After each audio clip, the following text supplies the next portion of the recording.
ლიტერატურული საღამომშვიდობისა სრულიად საქართველოს დღეს შაბათია 21 საათი, რაც იმის მაუწყებელია, რომ ტელეკომპანია ქართულის საეთერო ბადეში თქვენ თვალყურს ადევნებთ ლიტერატურულ შემეცნებით გადაცემას ქუჯის დროა. გადაცემა, რომლის მთავარი მიზანი გახლავთ საქართველოში ლიტერატურული, კულტურული, სახელოვნებო პროცესების საინფორმაციო მხარდაჭერა, გაშუქება. თქვენთვის ტელემაყურებლებისთვის საინტერესო, გემოვნებიანი, რაფინირებული ავტორების შემთხვევებში ხელთავიდან წარდგენა, შეხსენება ან სულაც გაცნობა. და რაც მთავარია, ქუჯის ამ საოცარ პროექტს სახელდებაში აქვს ერთი სიმბოლური, ძალიან ღირებული ქვეტექსტი, სარჩული. მთავარი ამოცანა და იდეა ფიქსი. ჩვენ როგორც ვიცით, ქართულ ცნობიერებაში ჩვენი მთელი ისტორიული მეხსიერება და მოძრაობა ყველაზე ისეთ ერთიანობის სინონიმად, სიმბოლიკად განიხილავს ქუჯის, როგორც ტერიტორიული მთლიანობის, როგორც ტერიტორიული სულის ერთიანობის ნაწილად. ამდენად ჩვენ ვფიქრობთ, რომ დიახ, ლიტერატურა უნდა გახდეს ის სივრცე, რომელშიც უწინარესყოლის ადამიანები დაბრუნდებიან ერთმანეთთან და შემდგომ უკვე ერთად ლიტერატურული, კულტურული ღირებულებების ხარდაჭერით შევძლებთ ამ იდეის სანუკვარი მიზნის მიღწევას, რასაც ჩვენი ტერიტორიული მთლიანობა ქვია.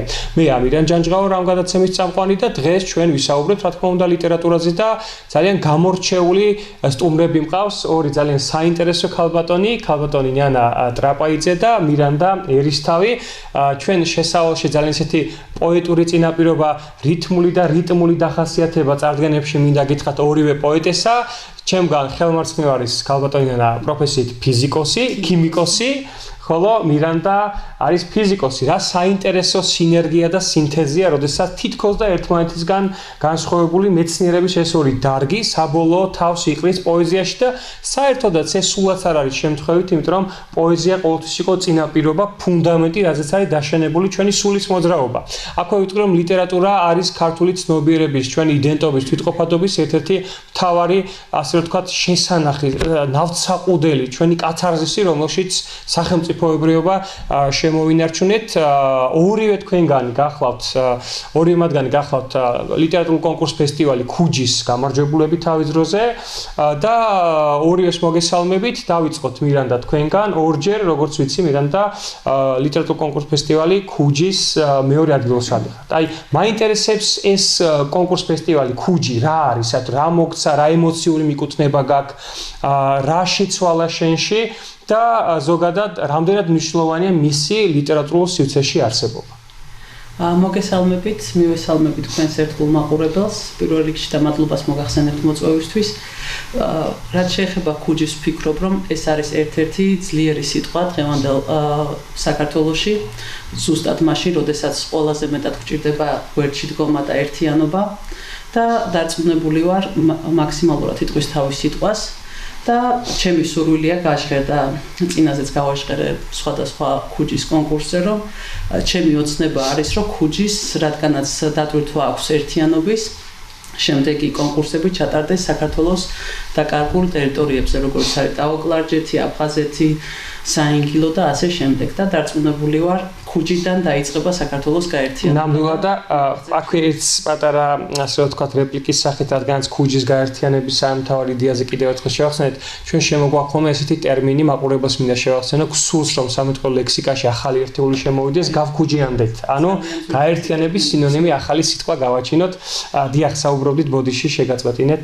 დიახ, და კიდევ ერთხელ მადლობას გადავუხდი ქუჯის ორგანიზატორებს ამ ღირსეული ნაბიჯის გადადგმისთვის დღევანდელი საქართველოს ისტორიაში, რომელიც ზუსტად ამ ნაბიჯებით იწერება და საამაყოდ ექნებათ მერე. ნამდვილად მეც მადლობა მინდა გადაუხადო ქუჯის დამფუძნებლებს, მადლობა მინდა გადაუხადო ტელეკომპანია ქართულს, რომელმაც ეს საეთერო ბადე დაგვითმოდა. არ მომბეზდება, არ მოერიდები, ყოველთვის ვიტყვი, ჩემს სუბიექტურად, ობიექტურ გულისწყრომას გამოთქვამ და ვიტყვი, რომ სამწუხაროდ ქართული მედია სივრცე არ არის დაინტერესებული მხარი დაუჭიროს ისეთ ლიტერატურულ შემეცნებით, ისეთ კულტურულ სახელოვნებო პროექტებს, ამბებს, რომელიც ჩვენ არამხოლოდ გონებრივი, ინტელექტუალური, სულიერი, ზნეობრივი ზრდისთვის გჭირდება. მით უმეტეს ერს, რომელიც რუსთველის ერი ვართ, ხო, რომელსაც გვაქვს ზნეობრივი მორალური კონსტიტუცია, ხო, სამაგიდო წიგნი, რომლითაც ჩვენი თვითყოფადობა და იდენტობა შემოვინარჩუნეთ. ლიტერატურული სიწმინდე. ნამდვილად. კი, ძალიან კარგი ეპითეტია, ლიტერატურული სიწმინდე, რომლითაც ჩვენ გადავირჩინეთ ჩვენი სულის ისტორიული მოძრაობა. ქალბატონო მოგესალმებით და იგივე კითხვით ვიქნებით თქვენთან. რა მოგცათ ქუჯიმ? რამდენად მნიშვნელოვანი, ანუ თქვენი თავი როგორ დაინახეთ ქუჯისი და ქუჯიმდე ქალბატონი ანა ტრაპაიძე და ქუჯის შემდგომ ამ კონკურსის შემდგომ რა შეიცვალა თქვენ ცხოვრებაში? ძალიან კარგი კითხვა, მოგესალმებით პირველ რიგში, მადლობას მოგახსენეთ მოწვევისათვის, მივესალმებით ჩვენ ტელემაყურებლებს. ქუჯიმდე მე ვიყავი ერთი რიგითი ლექს მწერი, ასე ჩავთვლი, იმიტომ რომ არც ერთ ლიტერატურულ კონკურსში არ მიმიღია მონაწილეობა. ამასთან დაკავშირებით მე ჩემი დამოკიდებულება მქონდა, რატომღაც ობიექტურობაზე მქონდა ეჭვი და არ მინდოდა ახლა ამ საკში რომ რაღაც გაწმილებული დარჩენილიყავი. პირველად გავაკეთე ქუჯიზე გაგზავნილი ლექსის. მეთქვით რომ 2024-ში ვიყავი ფინალში, მაგრამ მანამდეც მქონდა გაგზავნილი. და 2024 წელს, როდესაც დამირეკეს რომ ფინალში მოვხვდი, ეს იყო ძალიან სასიამოვნო ჩემთვის, რა თქმა უნდა, ეს იყო გამარჯვების ტოლფასი და როდესაც მარტვილში ჩავედი, მე იქ დავინახე პირველი ვინც ავტომანქანასთან მოვიდა, ცოტა გვიან ჩავედი, იყო მარტვილელი პიროვნება ჩვენი ბატონი ილია ერქვანია და მან მიმიპატიჟა, როგორც ჩვევიათ ხოლმე ქართველებს, ეს იშკართან რომ უნდა შეხვდეს თომას, მანქანასთან მოვიდა და მე არავის არ ვიცნობდი და თქვენ ხართ ხომ ქალბატონი ნანა ტრაპაიძე, ესე გამეცნო, მიმიპატიჟა ფესტივალზე და უფრო შინაურულად ვიგრძენი თავი და ერთი რამ მინდა ვთქვა, მირანდა უფრო ცნობილი იყო მანამდე ლიტერატურულ წრეებში და რაღაც დეტალს მინდა ყურადღება მივაქციო. დარბაზში სანამ ჩვენ მეგვიპატიჟებდნენ სცენაზე, ვისხედით მე და მირანდა სრულიად უცნობები გვერდიგვერდ.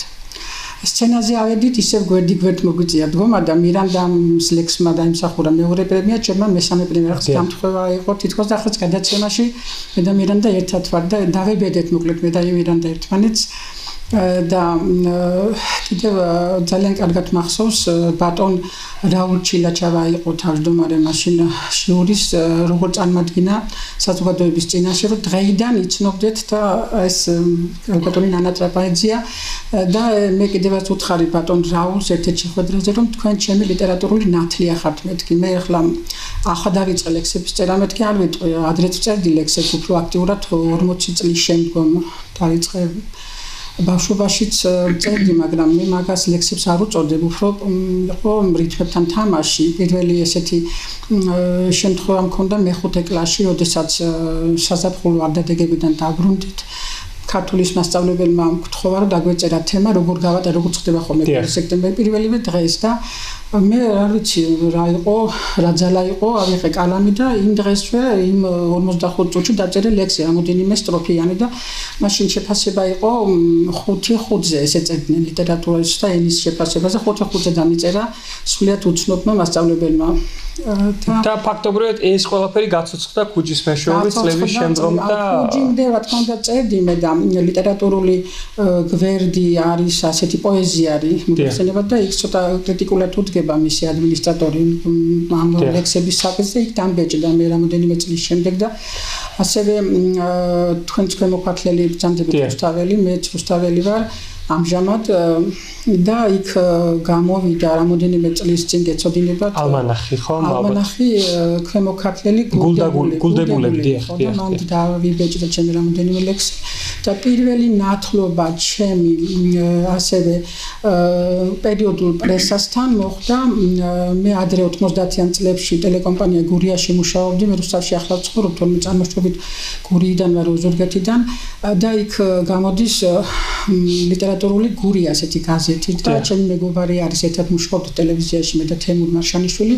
რედაქტორი და იმან დამბეჭდა და ეხლა ამჟამად იბეჭდება ჩემი ლექსები ქუჯის შემდეგ იბეჭდება ლიტერატურულ გაზეთში მოკლედ ასე რომ ვთქვათ ქუჯი ახერხებს იმას რომ აი დოჩანაშვილს აქვს ერთგან საოცარი სურათხატი რომ ადამიანისთვის დღე არისო ანუ რეალურად ქუჯი ახერხებს რომ ქუჯი იყოს დღე იყოს მზე ავტორებისთვის რომელთაც ცუდად არ მინდა გამომივიდეს შეიძლება ნაკლები ინფორმირებულობა ან ცნობადობა იყოს მათ დამი და ქუჯი ხელს უწყობს ზუსტადაც აი ამ ავტორების წინაპლანზე გამოტანას და ეს არ არის რაღაც ასე რომ ვთქვათ კლასტერული რაღაც კონკრეტულ ვიწრო ლიტერატურულ სეგმენტზე მორგებული კონკურსი და აბსოლუტურად ღია პლურალისტულია, მრავალფეროვანია და ყველაზე მეტად რაც მომწონს, რომ ეს რაღაც ოჯახური სივრცეა, არ არის რაღაც მხოლოდ კონკურსის ორგანიზატორებსა და მონაწილეებს შორის ესეთი დისტანცირებული დამოკიდებულება. ძალიან მეამად თქვენი ეს ჩანახატი. ხო, აი ეს ურთიერთობები არის, რომელიც მარადიული ხდება და რაღაც ლიტერატურული ხდება და თქვენ როგორც თქვით, შემთხვევით არ სადარაძოს არაფერი არ ხდება. და თქვენი ერთად მყოფობაც ეს სული მტევობა გაგა გომართელიმი და ჩვენი ერთ კარგი პოეტი მეგობარი ჩვენი კარგი ადამიანი და კარგი ტერმინი შემოიტანა ხო როგორც ვიცით რომ არის ძუძუმტე ხო და ანუ წერლები ხდებიან სული მტევები იმიტომ რომ ყველაზე მეტად გასაყოფი საზიარო რაც გვაქვს ეს ჩვენი სულიერი მონათესავეობა და ეს საერთო სივრცე მირენდა ახლა ერთი ასეთი შეკითხვა მექნება შენთან ძალიან ფამილიარულად რო არ გამომივიდეს თქვენობით არ მოგვართავ. ამიტომ ნებართვას გებულობ რა თქმა უნდა და მურმანს აქ ერთი ასეთი მაყურებელს მინდა შევახსენო ძალიან კარგი ლექსი და ასე იწყება პოეტიაო ჩემი ქმარი ხალხში რომ იტყვის არათუ რისკი სიბრიყვია ქალისგან თითქმისო. ეს პოეტ კაცებზე. ძალიან საინტერესოა როგორია იყო პოეტი მეუღლე, ქალბატონი და ზოგადად აი ამ ამპლუაში საინტერესოა თქვენი მეუღლის შენი მეუღლის ხრიდან როგორია ყავდეს პოეტი მეუღლე. ხო, აი ხშირად პირიქით ხდება პირუკუარი ხოლმე რომ ქალებს ყავთ პოეტი ქმრები. აი ყავდეს პოეტი ცოლი, ალბათ ხასიათობრივად ემოციურად რაღაც ეს ტურბულენტობები. ხო, ეგ საოცარი სინერგია, როცა ასეთი დამთხევა ხდება. პოეტი ქალის ამპლუა, ყოველდღიურობა, წერისთვის დრო, ეს ყოფითი გამოწვევები, ოჯახური ამბები, ამ ყველაფრის თავსებადობა, როგორ არის, ანუ საინტერესოა მირანდა ერისთავის მუშაობა ტექსტებთან. ერთი რუტინული დღე, როდის ახერხებთ ტექსტებთან მუშაობას და როგორია აი მეუღლის ამპლუა. მადლობა შეკითხვისთვის ამირან. მაბრაზებს ხოლმე ისე კარგად, რომ მომინდება ხოლმე რომ ლექსი დავწერო. ეს ხუბრობით რა თქმა უნდა. ძირითადად წერ ხოლმე გზაში, მეტროთი მგზავრობ ხოლმე და ან სახში თუ წერ, იციან ხოლმე მეუღლემაც და ბავშვებმაც, რომ ხელი არ უნდა შემიშალოს და გავიდნენ და მიწყობენ ხელს. და შესაბამისად, რაც შეეხება პოეტ ცოლობას, ეს ადვილია, იმიტომ რომ ყველაფერს ვითხოვრო, ჩემს სამყაროში წესრიგი იყოს, რომ ხელი არ შემეშალოს და მეუღლეს უჭირს, რომ იყოს პოეტის ქმარი. ხო, ცოტა რთული თავსებადობა. გამოვირჩევი თამამი ლექსებით, სიჯიუტით და ასე შემდეგ და ძნელი არის ხშირად ქართველი მამაკაცისთვის, რომ ამ ყველაფერს არათუ მოუთმინოს პირიქით ხელი არ შეგიშალოს და მოგცეს უფლება, რომ მაქსიმალურად გამოხატოს შენი სულიერი სამყარო. კიდევ ერთი ამბავი. არაერთგვაროვანი შეხედულება ამ კითხვით თქვენთანაც იქნება ქალბატონ ნანა. მარტოობა და მარტოსულობა ეს აბსოლუტურად ორი განსხვავებული მოცემულობაა. ხშირად სინონიმად აღიქვამენ ამ ორ მსგავს სიტყვას. რამდენად საჭიროა იყო მარტოსული და ანუ წერისთვის საჭირო ინგრედიენტები, ეს ტანჯვა, იმედგაცრუება, ეს დისონანსები, თუნდაც ოჯახური, ახლობლური, ყოველდღიური, ანუ რა არის ის საკვები, ინგრედიენტი, რითიც მიდიხარ ლექსამდე და რა ჭირდება შენს ლექსს? ჩემს ლექსს ჭირდება ხოლმე ყოველთვის ყველაზე დიდი მუხტი სიყვარულია. თუ არ მიყვარს იმ დროს დამორიცხულია, რომ ლექსი დავწერო, იმიტომ რომ ლექსი გაშიშვლებს სულიერად და აჩვენებს ყველაფერს, ანუ რაც არის შენს შინაგან სამყაროში, ანუ კარგი ლექსური დაწერილი იქნება უბრალოდ რითმების თამაში და შენი მკითხველის მოტყუება და დაღლა რა დროის დაკარგვა. ხო, აქ ერთი კარგი ჩაჭას გავაკეთებ და თქვენთან გადმოვუკვე შეკითხვაზე, ჩემი რეპლიკა, კარგი ამბავი წამოწიე წინა პლანზე.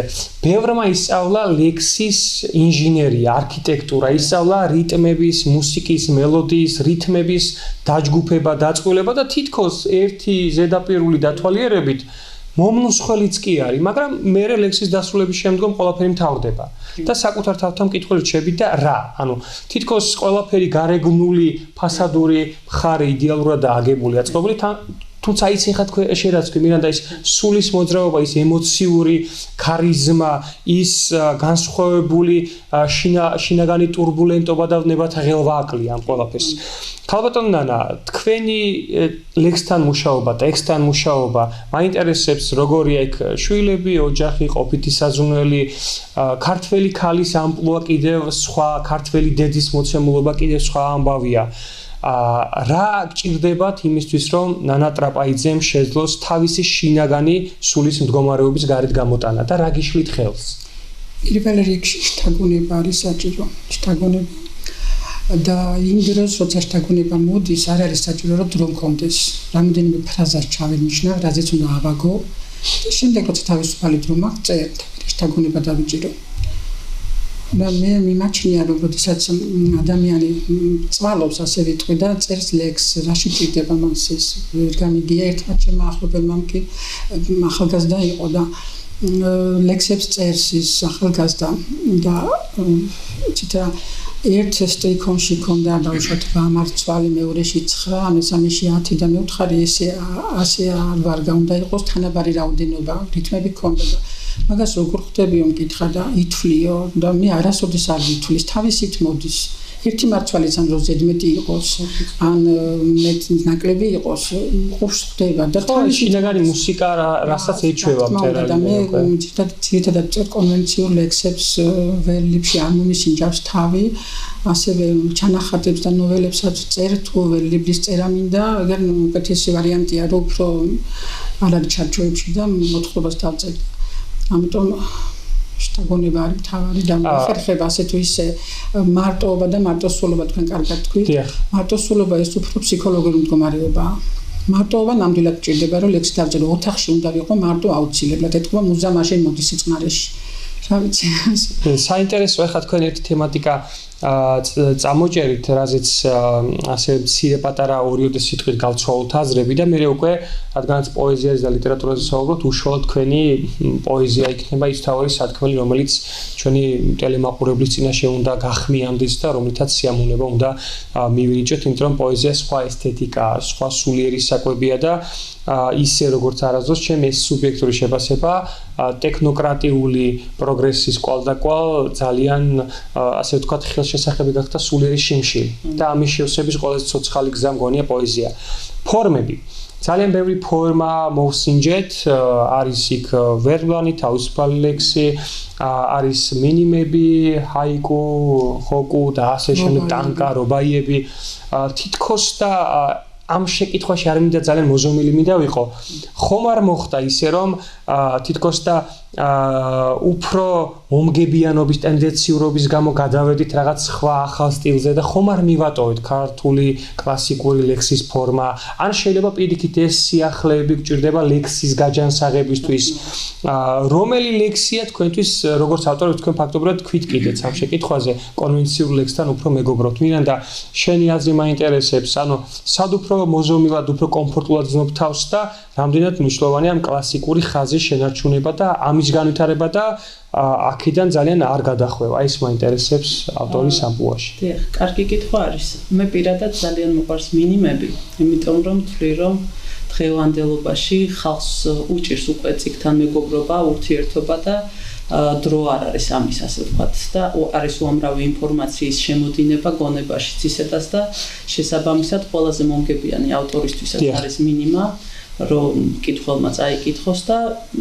თუ შეგიძლია რომ თქვა იგივე ლექსი ვთქვათ 4 ხაზში 4 სტრიქონში სათქმელი რატომ უნდა აქციო 20 სტროფად ან უფრო მეტად. კი ბატონო. გრძელი სიტყვა მოკლედ. კი, ეს უნდა მეთქვა ჩვენ შოთა სამშობლოს ასე ვთქვათ ადამიანებს ძალიან კარგად გვახსოვს ეს ყველაფერი სიტყვის ლაკონიურობაში შეკაზმული და შეკუმშველი მთლიანი სამყარო.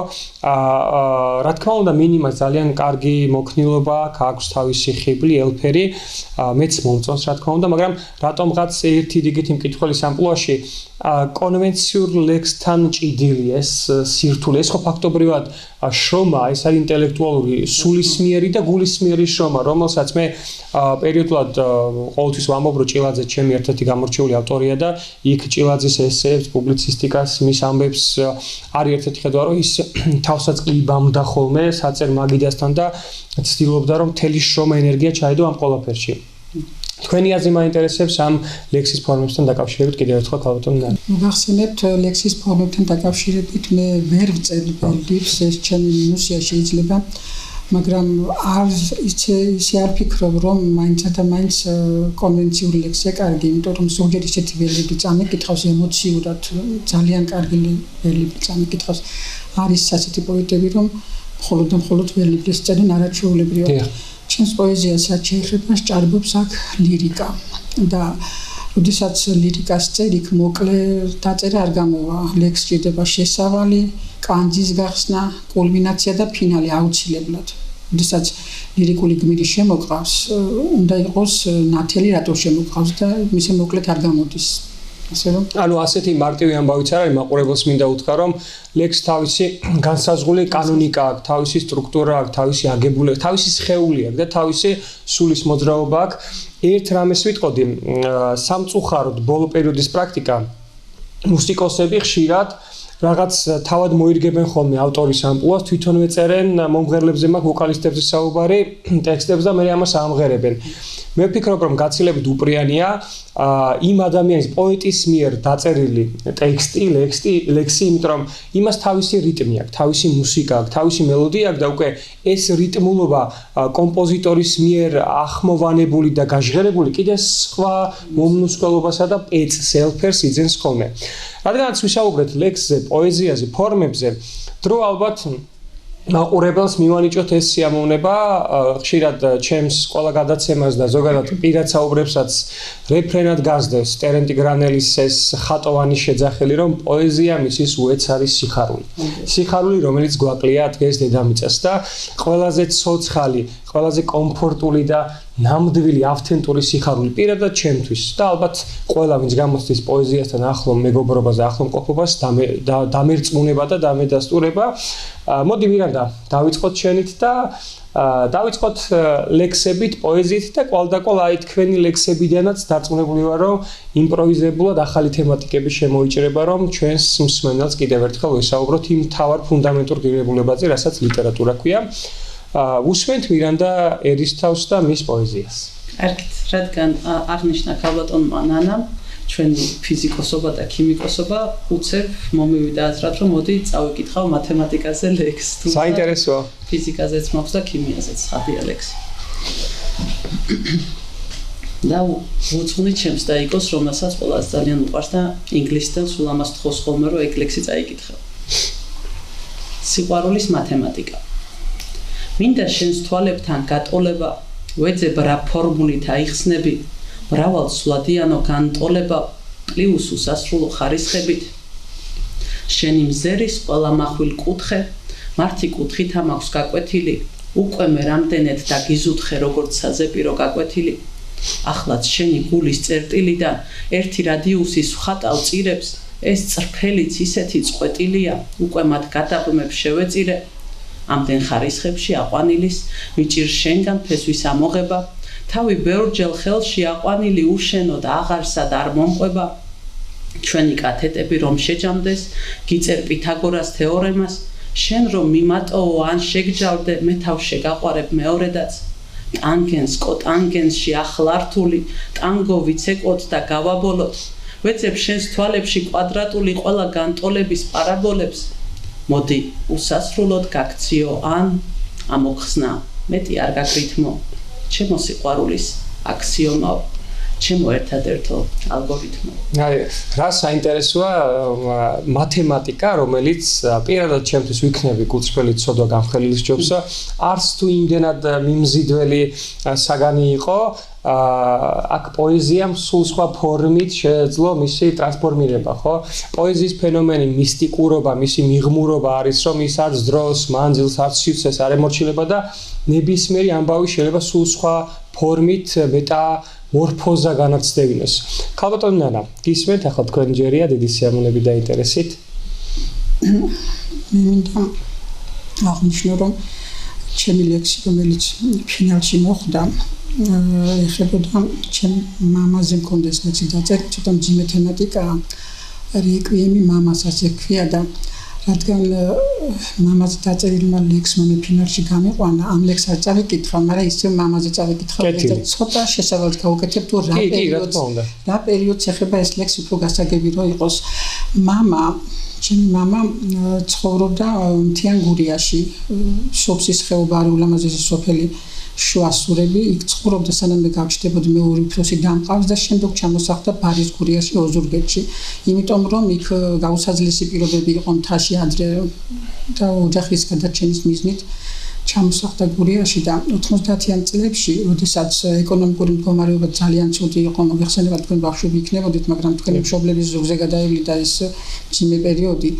90-იან წლებში ოჯახის გადარჩენის მიზნით ისე თვითონ დაუბრუნდა თავის ადგილს იქ, რომ სოფლის მეურნეობისათვის მიეყო ხელი და არ იყო მაშინ მობილური ტელეფონი და კონტაქტი არ იყო, რომ როდის ჩამოვიდო და არ ვიცოდით და კარგა ხანმა გაიარა, დათესა იქ მოსავალი მოიყვანა და მოენატრა ოჯახი და ერთ დღესაც ოქტომბრის მიწურულია წვიმიანი ამინდია, სუსხიანი ამინდი გურიაში ხშირად წვიმს შემოდგომაზე და ჭიშკარში შემოდის მაღალი ცხენით საწვიმარი ლაბადი და თავზე დიდი ზოროსავით ქუდით კაცი და ეს იმდენად მოულოდნელი იყო ჩვენთვის, ეს იყო ჩვენი მამა, რომელიც 60 წელს იყო გადაცილებული და როგორც თვითონ თქვა, ცხენი რო ყავდა შეძენილი ჩვენ არ ვიცოდით და უნდოდა რომ თავი გამოეცადა, მთელი 60 კილომეტრი გამოიარა და რაღაცა ცოტა ნობათი ჩამოგვიტანა, რაც დაეტევოდა ცხენზე, რომ არ გადაეტვირთა ცხენი ჩამოგვიტანა და ცეცა მაშინ რომ ეს ლექსი დამეწერა, უფრო იუმორისტული ხასიათის იქნებოდა, მაგრამ ახლა გადასახედიდან, ჩემი გადასახედიდან და უკვე ბევრი წელია მამა ცოცხალი აღარ არის,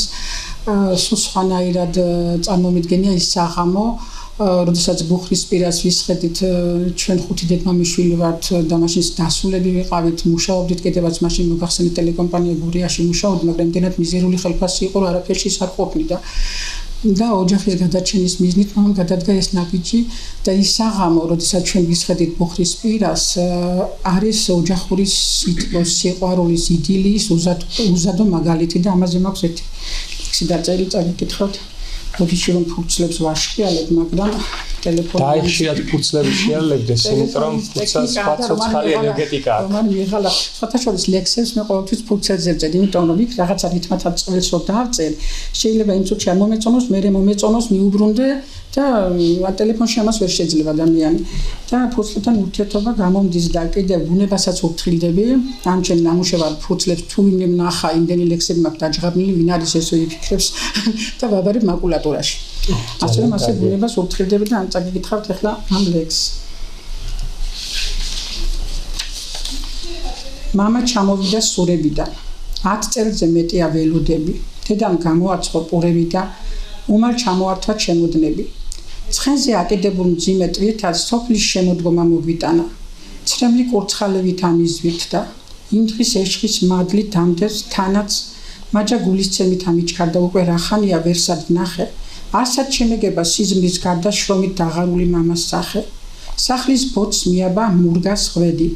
ულხის საამაყოდ, სამამაცოდ, ჭენებით რომ ჩამოხვედი, რა დროს ცხენიაო ბერიკაცო, დედამ საყვედური მიაგება. ხედული ამინდი რომ არ იყო, შალი მოასხა და ერთი წება ხილი ჩემოდნიდან ამოიღო. ყანაც მოვტეხე და ჭყინტი ტაროც. თითქოს ჩაგვაბარა ანგარიშად, მამა წყალი ხომ არ მოგიტანო? არა, დაჯექიო, არ გამიშვა. მინდა ასე ყველას ჩაგეხუტოთ. გულის ხვაშიარდი გადმოვცალო, ჩემი თვალის ჩინო, ჩემო ხუთო, ვრიტო სათითაო ცაფიცარო, მერე ჩამომართვლა, რაფერ ძლევდა, როგორ ჯახირობდა შინ და გარეთ, ბუხრის ხმაურიან ნაპერწკლებთან წაბლი და სიმინდი მივაყარეთ. უკვე რახანია დამიძველდა, დედას გამომცხვარი პურები და ზეცას მიაშურა ჩემმა დედა. მამაც არ ჩამოდის სურებიდან. როგორი თბილი ემოციური ესეთი სურათხატია, ესეთი პასაჟებია. მახსენდება ერთი საინტერესო ავტორია რომენგარი და ევროპული აღზრდა ესეთი საინტერესო წიგნი აქვს და იქ ერთგან ესეთი საინტერესო ამბავს და მოსაზრებას ახმიანებს, რომ ყველაფერი ისო, რაც ჩვენ რწმენით აგვავსებს, რაც ჩვენში ნებათა ღელვა, სიცოცხლის სურვილს იწვევსო, შეიძლება ამას მოფრთხილება და გადამალვაჭირდებაო და ამის ყველაზე კარგი საცავი შეიძლება იყოს წიგნიო, მუსიკაო, პოეზიაო და მე ვფიქრობ, რომ პოეზიას ყველაზე კარგად ძალუძს შემოინახოს ის ემოციური მდგომარეობები, ის მეხსიერება, რომელიც ხშირად ჩვენი ქვეცნობიერი თაროების მუდმივი მეგზური ხდება და მე ყველაზე ისეთ რთულ დღეებში, როცა გვგონია, რომ აღარავის ჩვენი არ ესმის, რომ საშველი არ ჩანს, ყველა მიგვატოვა, ყველას მიმართ ეს იმას გაცვლება გრჩება, აი იქ ამოტივტივდება ხოლმე ეს პოეტური სურათხატები, რომელიც გვავსებს. მირანდა, რა თქმა უნდა, ჩვენ ერთი ლექსით არ შეგეშვებით და ასე რომ ვთქვათ, არც ჩვენს ტელემაყურებელს არ დავტოვებთ მწყერალად, ასე რომ კიდევ ერთი თქვენი პოეტური ჩანართი. კარგით, ახლა ვარ მაშინ. ძალიან მჭირდება პოეზია. კიდევ ერთხელ ვიტყვი, იმიტომ რომ დღეს ყველანი იმდენად ვირტუალურ, ილუზორულ სამყაროში გადავცხოვრით, ესეთი ცოცხალი ვიბრაციებით გაზიარებული ემოციები გამოგვაკლდა და ხუმრობ ხოლმე ესეთი სულფიციტი მოვიგონი ახალი სიტყვა, ერთ-ერთი დიაგნოზი ანამნეზში, რომ ჩვენ ჭირს ეს სულის დეფიციტი და აი სული უნდა პოეზიამ ამოატივტივოს, რამდენადაც ძველმოდური და ბრჭყალებში ამ ტერმინს ვიტყვი რეტროგრადულად არ უნდა ჟღერდეს, სულზეა ჩამოცმული და აგებული ასმული ჩვენი სხეული და არა პირიქით სხეულს არ დააქვს სული. სულია ის, რაც იკავებს აი ამ ჩვენს სხეულებრივ მდგომარეობას. გისმენთ? ასიურ სიბრძნე არის ესეთი, არ მახსოვს ზუსტად ავტორი ვინ არის, რომ ჩვენ სხეული კი არ გვაცვია, სული გვაცვიაო და ჩვენი სული ვრცელდება ჩვენი ხელის გაწვდენაზე მინიმუმ. კი ბატონო, თქვენ და ჩვენ ერთმანეთის სულებს გრძნობთ. კი, სული მტეები ვართ, მწერლები, პოეტები, ყველა ლიტერატურული შეფრობილი ადამიანები. ინგლისურად soul mate ქვია და როგორ ალიტერაციითაც გავს სული მტე და soul mate. კი ბატონო. ლექს ქვია მარხვის დარღვევა. ეხლა მარხვა არის და მაგის ხათრით წავიკითხო. მარხვა ირღვევა, როგორც კაშნე, ჩემი ყელის და ვეხვევით ერთად ლაბირინთში შენი თითების, შენ ღვინოს მიწვდი, შენი სულის, როგორც ხელადას, მეც შენს ცხელკანზე შეხებისგან უფრო ვინთები. ირღვევა მარხვა, თუმცა მაინც გიცქერ მარხულად, შენს ხელებს უკოცნი, როგორც ქრისტეს წყალს და ხმიადებს, უკრავ სიჩუმე, როგორც ღამის თოვლში მარხილი და როიალსაც სურს ლურჯ შუქა დამოხმიანდეს. დაბლა იყრება სამოსივით ხურცნის მარცვლები, მწვანე თვალებით, თვარის შუქზე გავართ ავაზებს. მინდა მიყურო დიდხანს შიშველს სანამ დავწვევი შენი სხეულის რძისფერ, მაგრამ მზისებრ ლავაზე. მარხვა ირღვევა ცნებებივით, კაბას ვინჩივის და ღილებივით აიწყვეტენ უცებლ ნებებიც.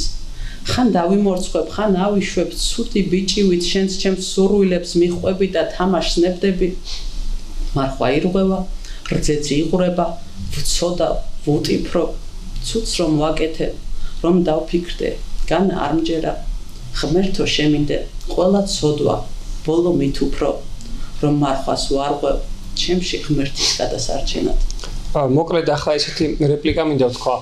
ლექს ბევრი ძალა აქვს, ბევრი უნარი აქვს ის დროის და მიღმურია და ხელის გაშვების იქითაც ვცელდება, მაგრამ ლექს თუ შეეძლო მარხვის დარღვევა, ეს ცოტა ისეთი თითქოს და წარმოუდგენელი იყო, მაგრამ პოეზიას ყველაფერი შეუძლია, როგორც მარხვის შენახვა, მარხვის დარღვევა, სულის შთაბერვა, დაბადება, საერთოდ კუდომამდე მიიყვანაც სიტყვას დიდი ენერგეტიკა აქვს და ეს ახალი ნამდვილად არ არის, რომ სიტყვაზეა აგებული მთელი ჩვენი ცნობიერება და ჩვენ ფაქტობრივად სიტყვები ვართ და სიტყვების ეს ჟღერადობა ქმნის ჩვენ შიდა ენერგეტიკულ სივრცეს და ვიბრაციებს. გისმენთ ქალბატონო ნანა კიდევ ერთხელ რომ აღელვოთ და ემოციურად კიდევ ერთხელ საკუთარ სულთან მიაბრუნოთ ჩვენი ტელემაყურებელი. ხარით მინდა კიდევ ერთხელ ხაზგასმით აღნიშნო ქუჯიზე მინდა თქვა რაღაც აუცილებლად.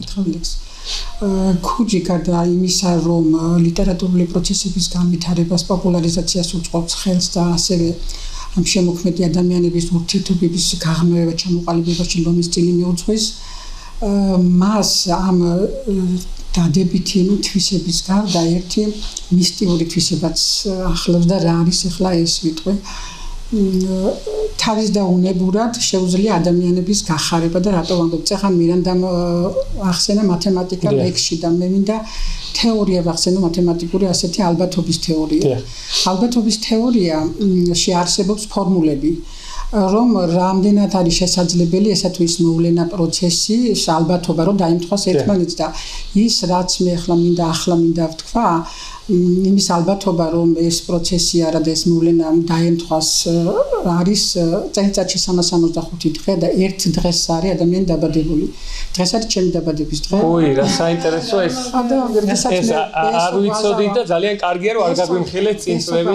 როდესაც დამირეკა 2-3 დღის წინ და მითხრა რომ ეს მინდა რომ მოგიწიოთ გადაცემაში, არიცოდა მაშინ ბესხომ ახლა გაიგებს ჩვენი გადაცემის საშუალებით და მე ეს ჩვეულებრივი დამთხოვა არ მგონია ნამდვილად ასეთ სასიამოვნო გარემოში ესეთ ძვირფას ადამიანებთან მიწევს ჩემი სულიერების ერთ-ერთ მნიშვნელოვან ნაწილზე, ჩემს შემოქმედებაზე და ზოგადად პოეზიაზე საუბარი და მინდა გავკადნიერდი და ერთი ლექსი საგიკითხოთ შაშან რომ მიუძღვენი ჩემ დაბადების აუცილებლად უბრალოდ აქვე ვიტყვი რომ ფაქტობრივად თქვენ ორმაგი დაბადების დღე გაქვთ, თქვენი ფიზიკური დაბადების დღე, თქვენი სულიერი დაბადების წარმოჩენა და სხვათა შორის არასოდეს არ მოწევარ არავის და ძალიან კარგია. მოკლედ ვილოცავ ხალბატონ ნანას ასეთი დაუგეგმავი სპონტანური სიხარულები ხდება ხოლმე ჩვენთან.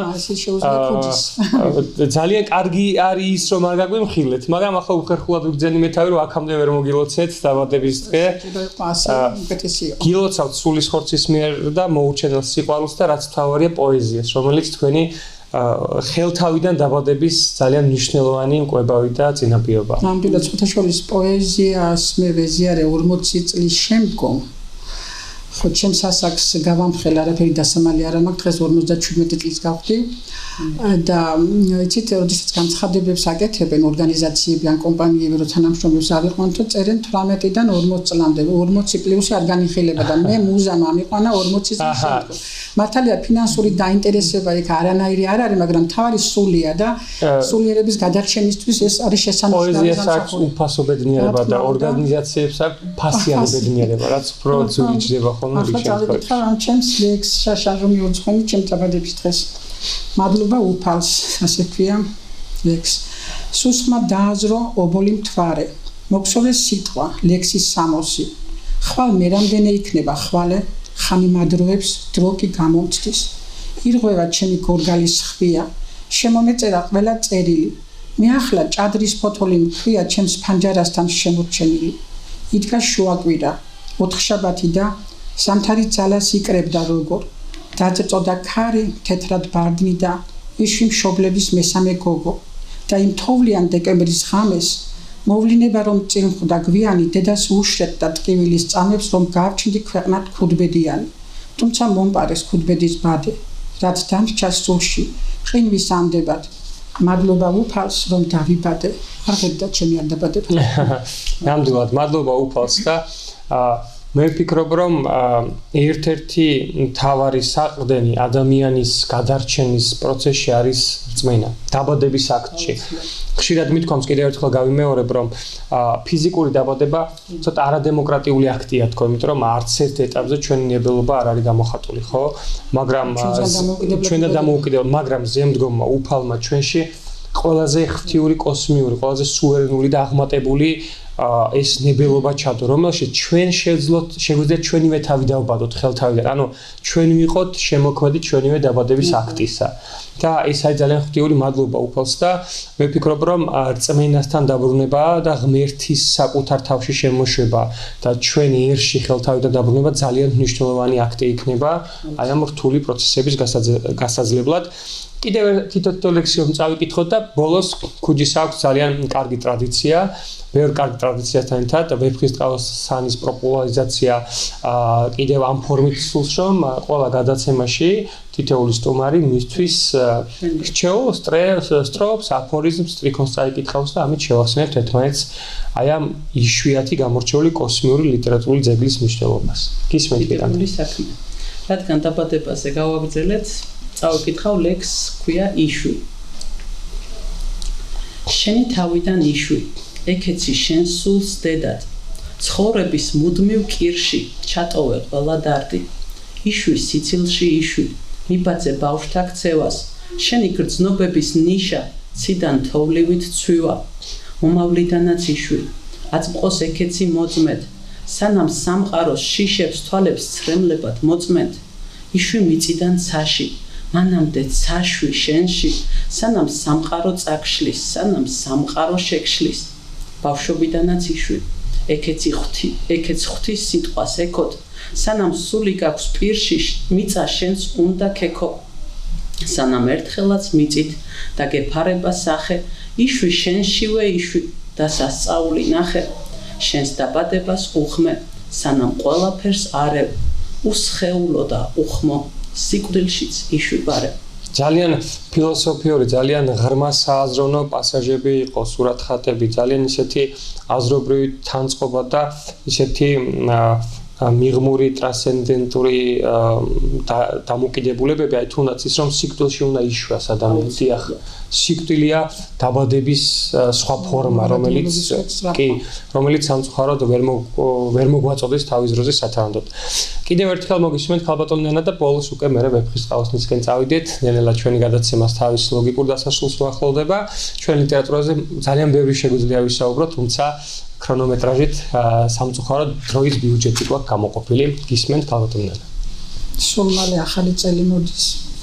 და მოგილოცოთ დამდეგი ახალი წელი. წავიკითხო ლექსი, რომელიც რამდენიმე დღის წინ დავწერე და ქვია წინა საახალწლო სურვილები. ხენა და მოხენა გვაცლიდეს არაქაც. სახლებში გვეწვიოს დოვლათი ბარაქა. ბავშვობის ზღაპრიდან იწილო ბიწილო სიბერის კარებთან ბავშვივით იცინოს.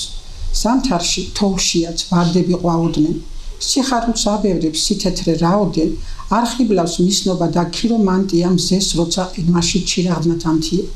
ბედი და იღბალი თუ გვიდგას ნაკვალებს, იქ უიმედობა საქმეს ვერ აგვარებს.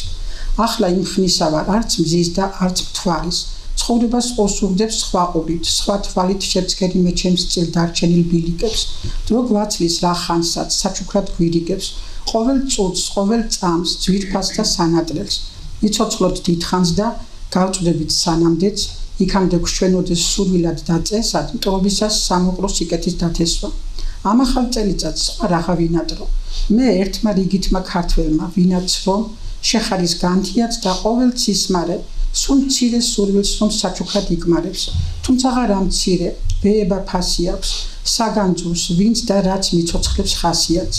აქამდე მოვედი როგორად შევძელი, გამჩენო, მიეცი ჩემს შვილებს დღე გრძელი, დავიდრე ჩემს დღეებს, ერთ დღესაც გადაშლი, ჩამისვი თუნდ ერთი ბადიში კალთაში. ძალიან კარგია, ძალიან ემოციური, თბილი. მეც გილოცავთ დამდეგ ახალ წელს, გისურვებთ რომ სულის, ხორცის სიმტკიცე, სიყვარული არ მოგრჩენოდეთ ოჯახებში, თქვენს გარემოში და რაც მთავარია, ერთმანეთის სიხარულით საკუთარი ბედნიერება გეკვებოთ.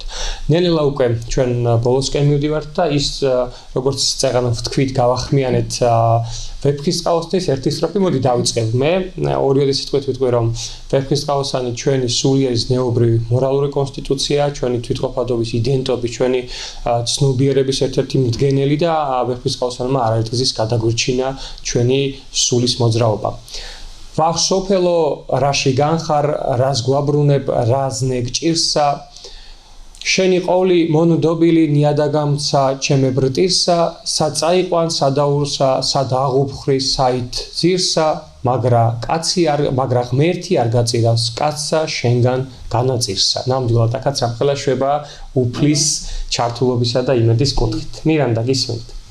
ჰე ღმერთო ერთო, შენ შექმენ სახე ყოვლისა ტანისა, შენ დამიფარე ძლევა მეც, დათრკუნვად მესატანისა. მომეც მიჩნურთა სურვილი, სიკვდიმდე გასატანისა, სოდვათა შესუბუქება, მომთანა წასატანისა. დავთვლი რომ ეს ერთი სტროფი არის მამა ოჩონოს გადმოწახილი ქართული პოეზიიდან და იტევს თავის თავში უდიდეს ლოცვას და აქვე დავამატებდი, რაც ვიცი ნანა ჩაჩუასგან, ვისაც მთელი ვეფხისტყაოსანი აქვს ნასწავლი, ცნობილი ფსიქოლოგია, რომ ვეფხისტყაოსანი არის არა მარტო ასე ვთქვათ ლიტერატურაში ნათქვამი სიტყვა, აქვს უამრავი დატვირთვა, როგორც ფსიქოლოგიაში, თუნდაც იგივე ასტრონომიაში, ეზოთერიკულიც არის, ბევრი მათემატიკაში. სად იყო ვთქვათ გალილეო გალილეი და ასე შემდეგ მე-16 საუკუნეში რო აღმოაჩინეს ეს მზის სისტემა, როცა მე-12 საუკუნეში იცოდა შოთა რუსთაველმა და აკი მოუხმობს ლექსში სხვადასხვა ვარსკვლავს და ესაუბრება და მოკლედ დიდი სიმდიდრე გვაქვს ქართველებს და ჩემთვის პირადად ვეფხისტყაოსანი არის ბიბლიის მერე მეორე წიგნი, რაც აუცილებლად ყველამ უნდა ვიცოდეთ. ნამდვილად ძალიან დიდი მადლობა ესეთი კარგი ექსკურსისთვის მირანდა. გისმენთ ქალბატონი ნანა. მე სანამ ვიტყოდე სტროფს მინდა თან წარმოვიერთე ვეფხისტყაოსანის გამოცემა. მას შემდეგ რაც ვახტანგ მე-6 1712 წელს მე-18 საუკუნის დასაწყისში თავის სტამბაში დაბეჭდა ვეფხისტყაოსანი უამრავი გამოცემა არსებობს იმის შემდეგ და მე ძალიან მომწონს ეს გამოცემა. ერთ ადგილას მინდა გადავშალო, სადაც აქ არის ტარიელი, როდესაც ეს არის ისეთი გრაფიკული რომანი, ავტორს არ დავასახელებ, ამიტომ რეკლამაში ჩამომართვან. და ეს გრაფიკული რომანი 200 გვერდზე მეტი არის, ყოველ ფურცელზე არის სათაურის სახით თითქოს წამწყვეტებული მოკლე შინაარსი და ასევე მნიშვნელოვანი სტრიქონები და აფორიზმები. და ეს არის მისავალი გზა ბავშვებისთვის, ახალგაზრდებისთვის, რომ მივიდნენ და წაიკითხონ, დაინტერესდნენ. იცით, მე ვფიქრობ, რომ როცა ამას დაათვალიერებენ, ნახავენ, აუცილებლად დაინტერესდებიან, რომ წაიკითხონ მანამ, სანამ სკოლაში დაიწყებენ სწავლას და გაუადვილდებათ შემდეგ სკოლაში სწავლა. მე მინდა აქ თქვა ერთი არა ორი სტროფი, იმიტომ რომ პირველი რაც ვეფხისტყაოსანს როდესაც გავიგონებ ყურში მოხდება, რაც უცებ წარმოგესახება, ეს არის ნახეს უცხო მოყმე ვინმე და აქ არის ტარიელის სურათი და ამის თანდასწრებით მინდა ეს წავეკითხო. ნახეს უცხო მოყმე ვინმე, ჭდა მტირალი წყლისა პირსა, შავი ცხენისა და ვითა ხვალ ლომსა და ვითა გმირსა. ხშირად ესხა მარგალიტი ლაგამ აბჯარ უნაგირსა, ცრემსა ვალდი და ერთთვილა გულსამ დუღრა დანატირსა, მას ტანსა კაბა ემოსა, გარეთმა ვეფხის ტყავისა, ვეფხის ტყავისა ქუდივე იყო სარქმელი თავისა, ხელთან ნაჭედი მათრახი ჰქონდა უსხოსი კლავისა, ნახეს და ნახვა მოუნდა უცხოსა სანახავისა. ამაზე არის აგებული მე მთელი პოემა. ამბავი. ჩვენ ცოტა დროში ისე ვარ შეზღუდული, ქალბატონ ნანა, მაპატიეთ რომ ამ ერთი სტროფით უნდა შემოვიფარგლოთ. მოკლედ გავაჟღერეთ ვეფხისტყაოსანი, ვისაუბრეთ ლიტერატურულ კონკურს ფესტივალ ქუჯიზე, ვისაუბრეთ ზოგადად ლიტერატურაზე, თქვენს პოეზიაზე. მადლობა მინდა გადაგიხადოთ თითოეულ თქვენგანს, იმიტომ რომ თქვენი ჩართულობით დღევანდელი ეს გადაცემა სულ სხვა ელფერის, სულ სხვა სურნელის ორი უმშვენიერესი ქალბატონი, ასეთი დახვეწილი გემოვნებიანი პოეზიით ჩვენ მაყურებელს კიდევ ერთხელ შევახსენებ, რომ თქვენ თვალყურს ადევნებდით ლიტერატურულ შემეცნებით გადაცემას ქუჯის დროა, რომელსაც შეგიძლიათ დაელოდოთ ყოველ შაბათს 21 საათზე ტელეკომპანია ქართული საეთერო ბადეში. მე ამირან ჯანჯღავარ, მისი წამყვანი, გემშვიდობებით, გისურვებთ საინტერესო ნაყოფიერ პოზიტიურ ახალ წელიწადს და ჩვენ შევხვდებით აუცილებლად ამ წელშიც და 2026 წელიწადს აი ამ მთავარი თემატიკით გავქუჯიანდეთ და ლიტერატურულად შევძლოთ ერთად ერთმანეთის პირისპირ ყოფნა და საქართველოს გაერთიანება. ქუჯის დროა ყოველ შაბათს 21 საათზე. დროებით.